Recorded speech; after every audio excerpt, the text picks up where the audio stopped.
Monsieur, distingués invités, chers amis, bonjour.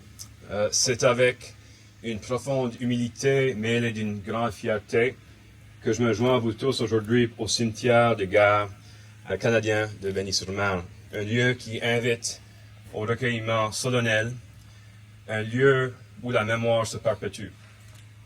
En tant que ministre des Affaires acadiennes et de la francophonie de la Nouvelle-Écosse, comme fier Canadien et comme fier Acadien, et au nom de mon gouvernement, je me trouve ici aujourd'hui pour rendre hommage aux hommes courageux qui se sont battus et qui sont tombés pendant la bataille de Normandie.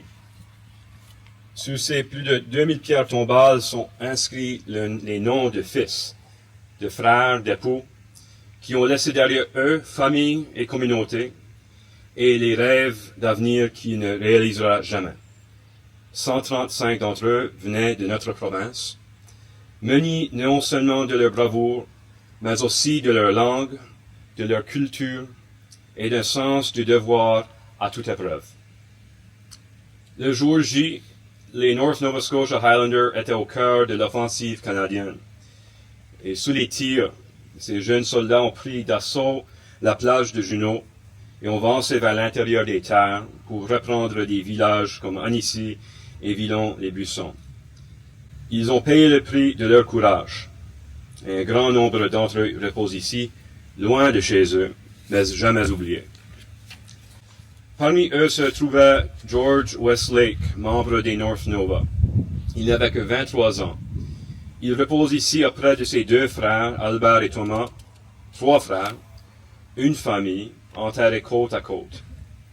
D'ailleurs, ici repose en paix un soldat acadien de ma région natale, dans le sud-ouest de la Nouvelle-Écosse, Robert Francis Boudreau, membre du Royal Canadian Hamilton Light Infantry, est décédé le 12 août 1944 dans la bataille de Claire-Tison à l'âge de 20 ans.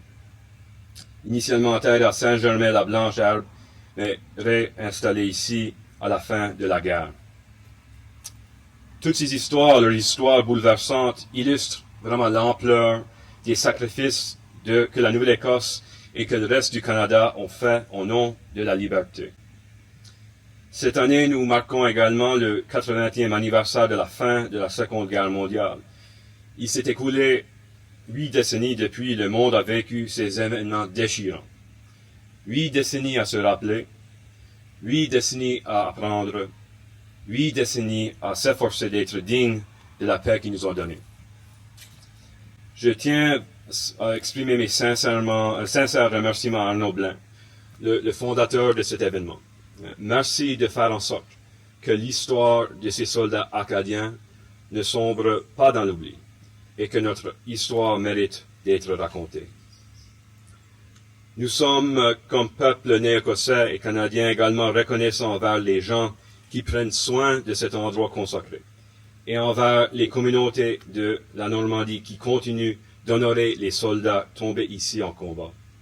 Votre engagement envers la commémoration renforce vraiment les liens existants entre la Nouvelle-Écosse et la France, des liens créés dans le sacrifice commun et maintenus grâce à l'amitié. Alors que nous nous trouvons parmi ces rangées de pierres tombales, remémorons-nous de ce qui fut perdu, mais prenons aussi le temps de nous rappeler de ce qui fut défendu, notre liberté, notre culture et notre histoire inébranlable envers la paix. Nous nous souviendrons d'eux. Vive la France, vive le Canada et vive l'Acadie. Merci beaucoup.